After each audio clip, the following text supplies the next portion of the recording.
How we made our first $100,000. Let me tell you how two ordinary, middle-class guys in their 20s managed to build their first $100,000. And I'm going to be honest with you, this isn't some fake overnight success story. We didn't have rich parents, we didn't inherit a family business, we didn't win the lottery, and we didn't get lucky buying some random cryptocurrency. We were just two regular people trying to figure out how to get ahead. And if you're watching this from the United States, there's a good chance you know exactly what that feels like. You work, you get paid, then your paycheck disappears. Rent, car payments, insurance, groceries, student loans, credit card bills, subscriptions, and somehow there's barely anything left.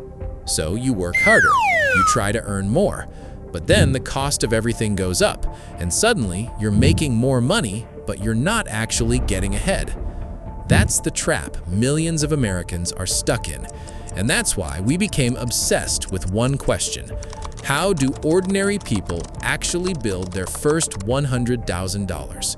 Not 10 million, not a private jet, not some fantasy billionaire lifestyle, just the first $100,000. Because that first serious amount of money changes everything.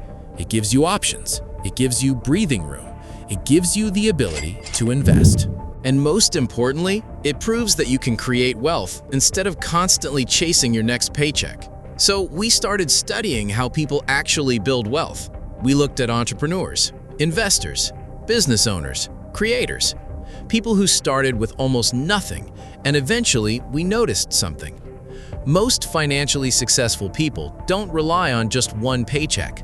They build skills, they create businesses, they invest, and they find ways to make their money work beyond the hours they personally work. That's when we realize something important. If you're an average person in America today, you can't just depend on a job and hope everything magically works out.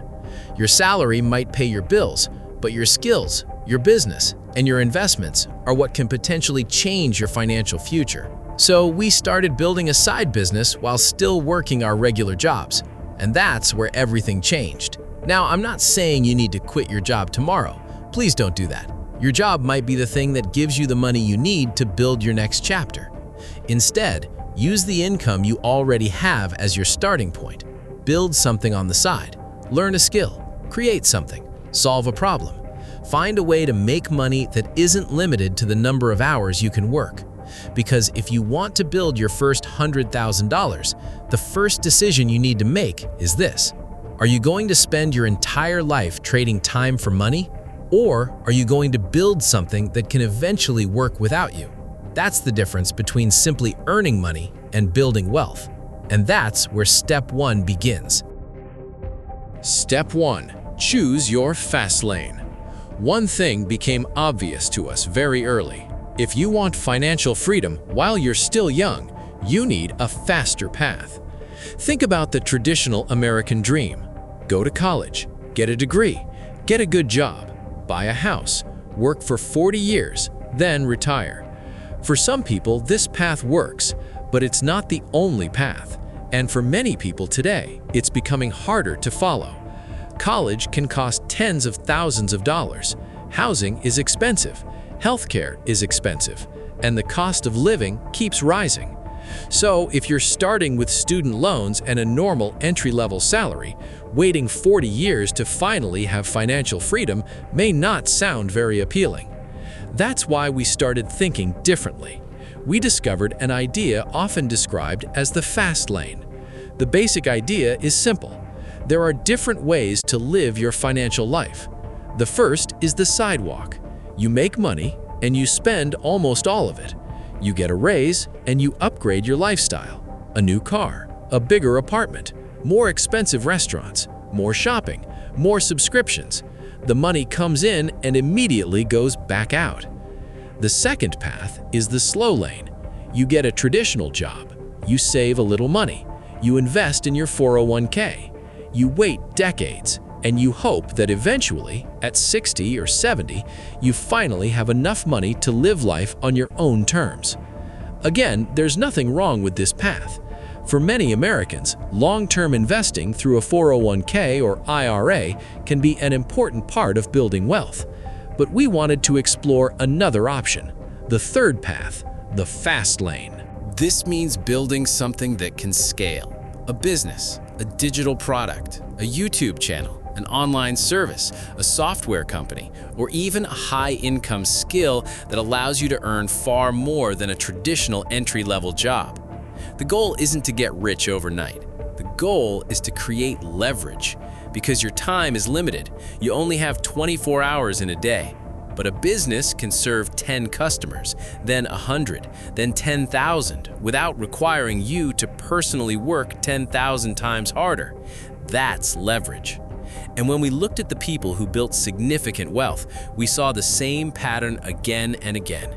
They created value. They built businesses. They owned assets. They invested. They used leverage. That's why we decided to build something of our own. We didn't quit everything on day one. We started small. We worked on it after our regular jobs. We learned, we failed, we improved, and slowly it started growing. And you can do the same thing. You don't need to start with $1 million idea. You don't need investors. You don't need a fancy office in New York or Silicon Valley. Start with a problem. Find something people need, then learn how to solve it better than most people. Maybe it's video editing. Maybe it's sales. Maybe it's coding. Maybe it's marketing. Maybe it's content creation. Maybe it's a local service business. The exact path doesn't matter as much as the principle. You need to build something that creates value, because that's the first step toward creating wealth. But choosing your path isn't enough. You need to know exactly where you're going, and that's where step 2 begins. Step 2. Set the $100,000 target. Choosing the right path is only the beginning. You could start a business, learn a new skill, build a YouTube channel, or start investing. But if you don't have a clear destination, you can spend years moving without actually getting anywhere. That's why the second step is simple. Set a specific financial goal. Not, I want to be rich. Not, I want to make more money. And definitely not, one day I'll be financially free. Those aren't goals, they're wishes. You need a number, and you need a deadline. For us, that number was $100,000. But here's the important part. We didn't wake up one morning and magically make $100,000. We broke the goal down. Because $100,000 sounds huge. But when you break it into smaller pieces, it starts looking completely different. Let's say you want to build $100,000 in the next 12 months. That's about $8,333 per month. Sounds difficult? Of course. But now you can start thinking about the actual math. Maybe you build a service business with 10 clients paying you $833 per month. That's roughly $8,330 every month. Or maybe you sell a $500 product to 17 customers every month.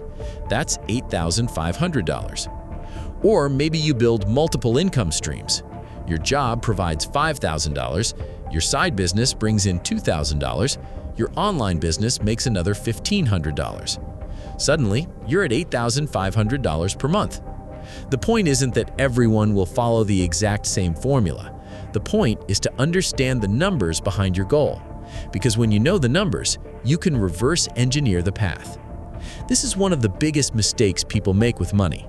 They say, I want to make $100,000, but they never ask, how? How many customers? How many sales? How many products? How much does each customer need to pay? How many hours do I have? What skill do I need? What business model makes sense? Once you answer these questions, your goal stops being a dream. It becomes a plan. And this is exactly what we did. First, we focused on making our first $1,000, then $5,000, then $10,000. Each milestone taught us something new. We learned how to sell, how to deliver value, how to manage money, how to find customers, and most importantly, how to create something people were actually willing to pay for. Then we kept raising the target because the goal wasn't just to make money. The goal was to become the kind of people who knew how to create money. And that mindset makes a huge difference. So here's something you can do right now. Open the Notes app on your phone or grab a piece of paper and write, I will build blank buy blank. Put in a real number and put in a real date. Don't write, "I want to be rich someday." Write, "I will earn my first $100,000 by December 31st, 2027. Now you have something concrete, but there's one important detail. You need to separate income from wealth. Making $100,000 isn't the same as having $100,000. If you earn $100,000, then spend $100,000, you're still at zero. That's why your real goal should be to build $100,000 in net worth, not just earn $100,000 in income. Your net worth is basically what you own minus what you owe. So if you have $50,000 in investments, $20,000 in savings, and $30,000 in business assets, that's $100,000 in assets. But if you also have $50,000 in credit card debt, you don't actually have $100,000 in net worth. This distinction matters because the goal isn't to look rich. The goal is to actually become financially stronger. And once you know exactly what you're trying to build, you can start working backward. That's called reverse engineering. For example, if your goal is $100,000, ask yourself, what skills do I need? What income do I need? How much can I save? How much can I invest? What assets can I build? What expenses can I reduce? What business could I create? Now you're no longer guessing. You're building a roadmap. But there's still one problem. A roadmap is useless if you don't have the skills to follow it. And that's where step 3 begins. Step 3. Learn a skill that the market values. Here's something most people don't understand about money. The market doesn't pay you based on how badly you want money. It pays you based on the value you can create. Think about it. Nobody cares that you need to pay your rent. Nobody cares that your car payment is due. Nobody cares that you want to buy a house. The market asks one question: what can you do for me? Can you help a business make more money? Can you save someone time? Can you solve a difficult problem? Can you entertain millions of people? Can you help someone get more customers? Can you build something people want? That's where money comes from: value. And that's why one of the smartest things you can do in your 20s is invest in yourself. You don't necessarily need another 4-year degree. You don't necessarily need to spend another $100,000 on college. Sometimes you need a skill that businesses are willing to pay for. Maybe that's software development. Maybe it's artificial intelligence. Maybe it's sales. Maybe it's digital marketing. Maybe it's video editing.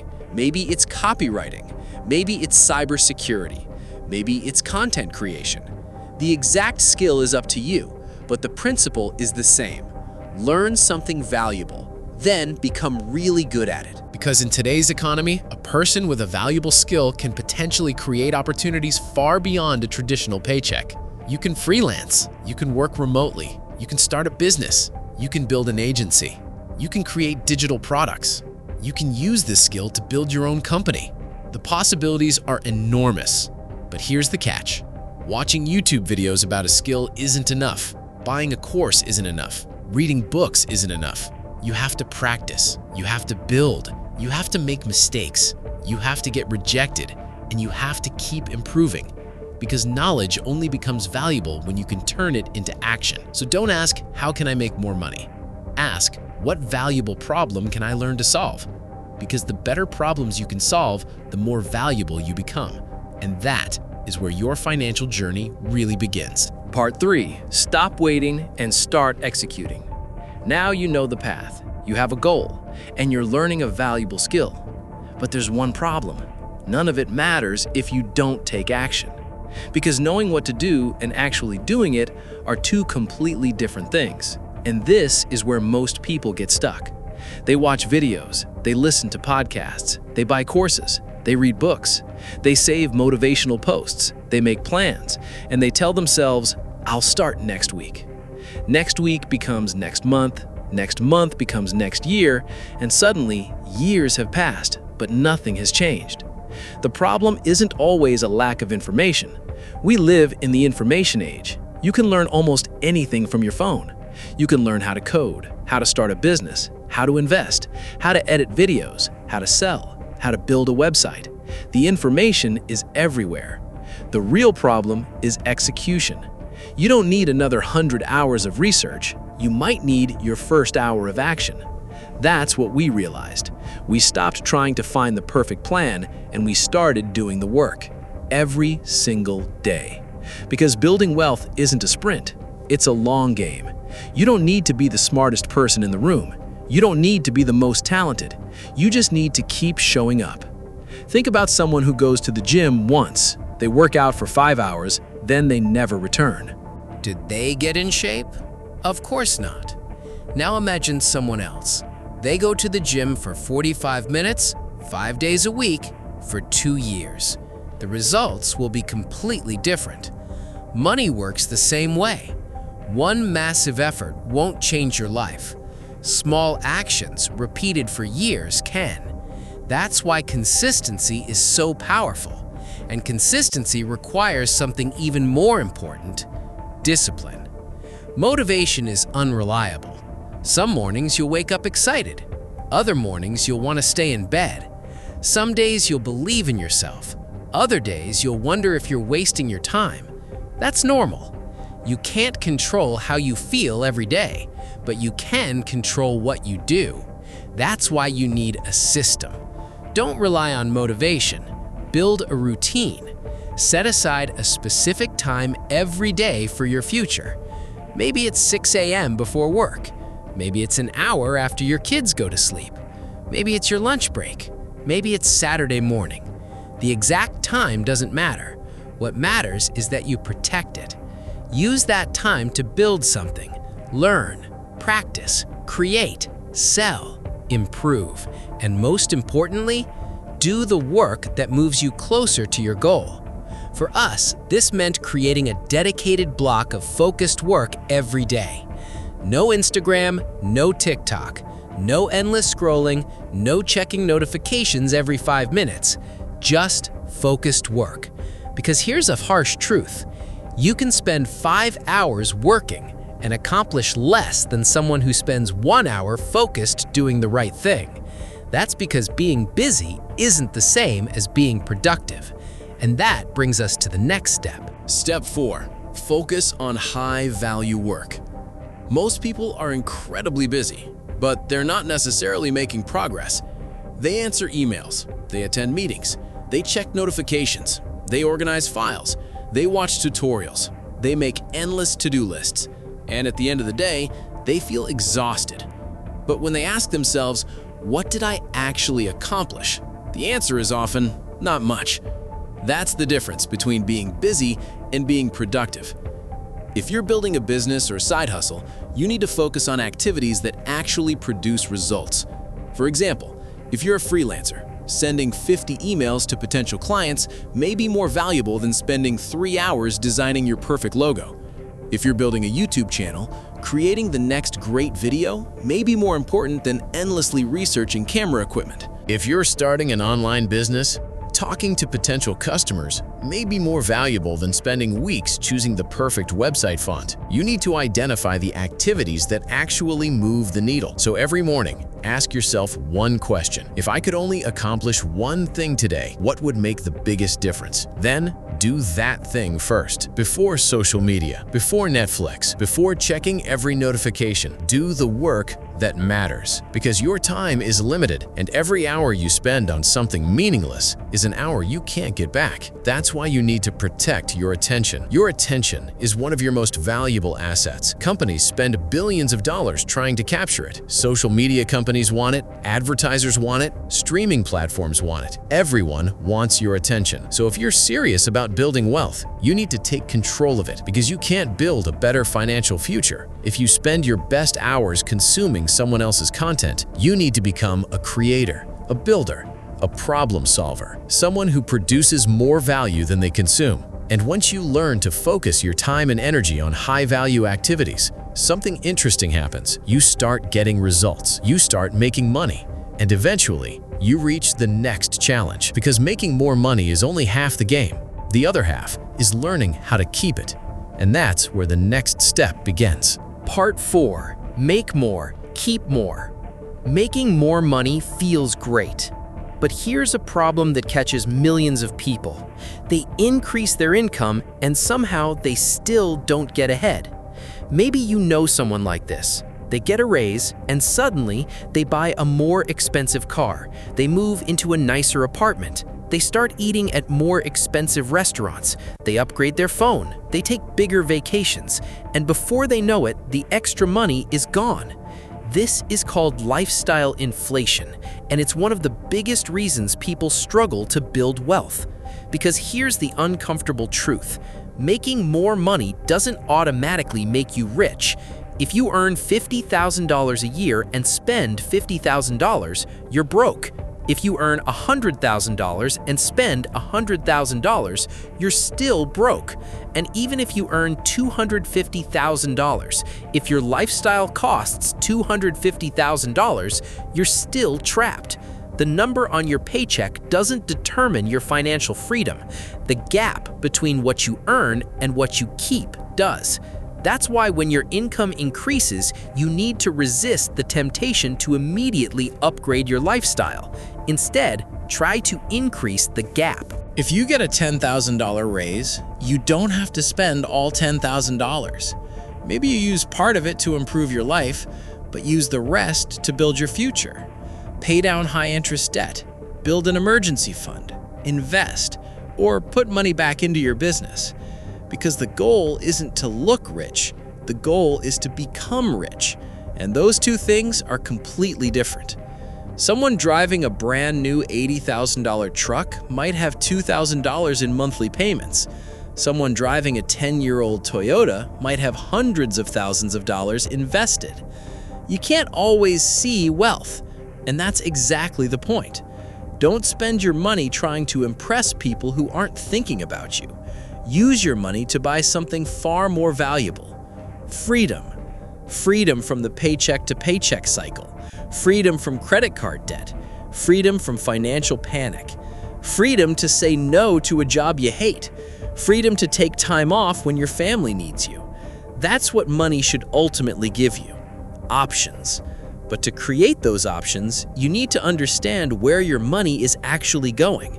So start tracking it. Look at your bank account. Look at your credit card statements, look at your subscriptions, look at your monthly bills, and ask yourself, where is my money actually going? You might be surprised. Maybe you're spending $100 a month on subscriptions you barely use. Maybe you're paying hundreds of dollars in credit card interest. Maybe you're spending more than you realize on eating out. None of these things automatically make you irresponsible.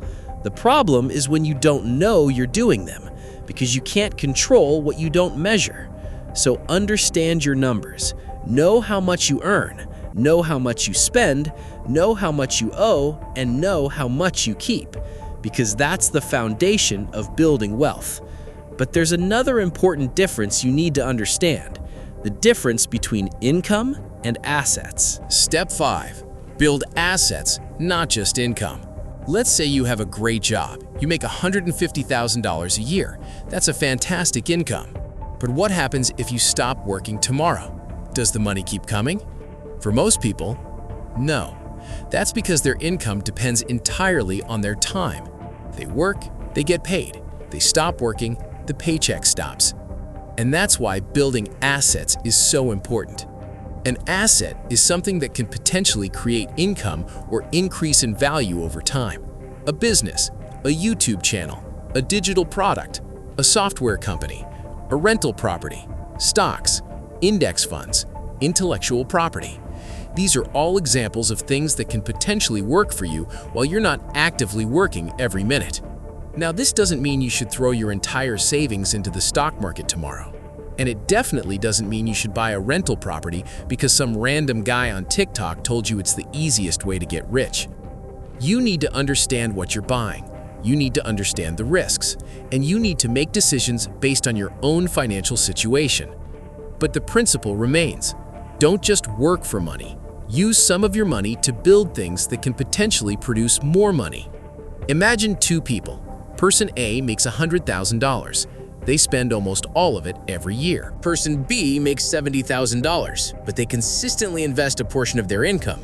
They build a business on the side. They buy productive assets. They improve their skills. After 10 years, Person B could potentially be in a much stronger financial position because income alone isn't the goal. ownership is. You want to own something, a piece of a company, a business, a portfolio of investments, intellectual property, something that can continue creating value. That's how you slowly move from trading your time for money to having your money and assets work alongside you.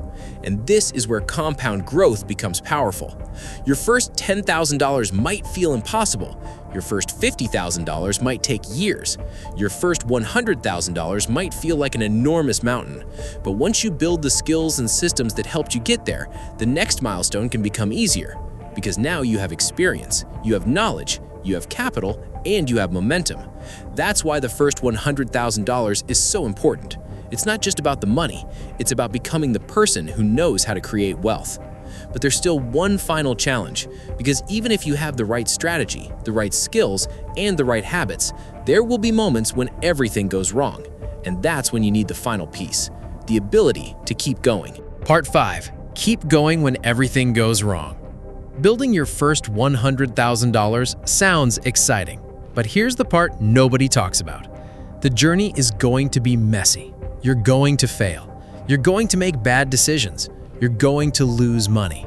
You're going to have months where nothing seems to work, and you're going to question whether you should quit. We did too. There were times when we thought, maybe this isn't going to work. Maybe we're wasting our time.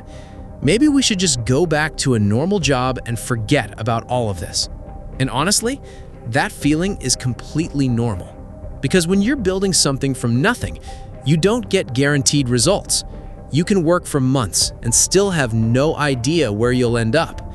That's why the final step is simple. Keep going. But don't misunderstand me.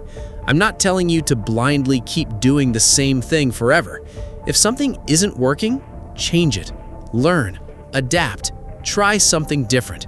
But don't confuse failure with the end. Failure is information. Every mistake teaches you something. Every rejection teaches you something. Every failed business idea teaches you something. Every customer who says no teaches you something. The people who eventually succeed aren't always the people who never fail. They're often the people who learn faster from failure. And that's what happened to us.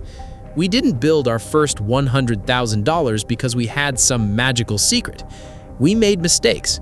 We tried things that didn't work. We changed direction. We learned new skills, and we kept moving. Eventually, the pieces started coming together. And then we realized something. The first $100,000 wasn't really about the $100,000. It was about everything we had to become to reach it. We had to learn discipline. We had to learn patience. We had to learn how to sell. We had to learn how to create value. We had to learn how to manage money. We had to learn how to control our emotions. And we had to learn how to delay gratification. That's what the journey actually gave us. And if you're trying to build your first $100,000, I want you to remember something. You don't need to become a millionaire overnight. You don't need to become the next Elon Musk. You don't need to create the next billion-dollar startup. You don't need to quit your job tomorrow. You don't need to risk your entire life savings. Start where you are. Use what you have. Learn one valuable skill. Find one problem you can solve. Make your first dollar, then your first $100, then your first $1,000, then $10,000. Keep building, keep learning, keep improving, and eventually, you may look back and realize that the person who started this journey isn't the same person standing here today. Because wealth isn't just about money. It's about freedom. It's about having choices. It's about not being trapped by every unexpected bill. It's about having the ability to walk away from something that's destroying your life. It's about having time with the people you love. And it's about knowing that if everything disappeared tomorrow, you'd still have the skills to build again. That's real wealth. So if you're watching this video and you're starting from zero, don't be ashamed of it. Everyone starts somewhere. The person with $1 million today once had their first dollar. The person with a successful business once had their first customer. The person with a huge investment portfolio once made their first investment. And the person who eventually built their first $100,000 once had absolutely nothing. The difference is, They started, and they kept going. So, here's the challenge. Don't just watch this video and move on to the next one. Take out your phone, open your notes, and write down 3 things. Number 1. What is your financial goal? Be specific. Maybe it's $10,000. Maybe it's $50,000. Maybe it's your first $100,000. Number 2. What skill are you going to learn? Choose something valuable, something people actually pay for. Number 3. What are you going to do this week? Not someday, not next year, this week. Because your future isn't created by what you plan to do. It's created by what you actually do. One day, you'll look back at your life and you'll realize that the biggest decisions weren't made in one dramatic moment. They were made quietly, on ordinary days, when nobody was watching. When you decided to learn instead of scroll, to build instead of consume, to invest instead of spend, to keep going instead of quit. Those small decisions, repeated over years, can completely change your life. So start now. Start small, but start. Because your first $100,000 isn't just a financial milestone, it's proof. Proof that you can change your financial future. Proof that you can build something from nothing. And proof that you don't have to spend your entire life waiting for someone else to change your circumstances. You can start changing them yourself. The journey won't be easy, but it might be the most valuable thing you ever do. And one day, you'll look back at the person you used to be and realize that was the day everything changed.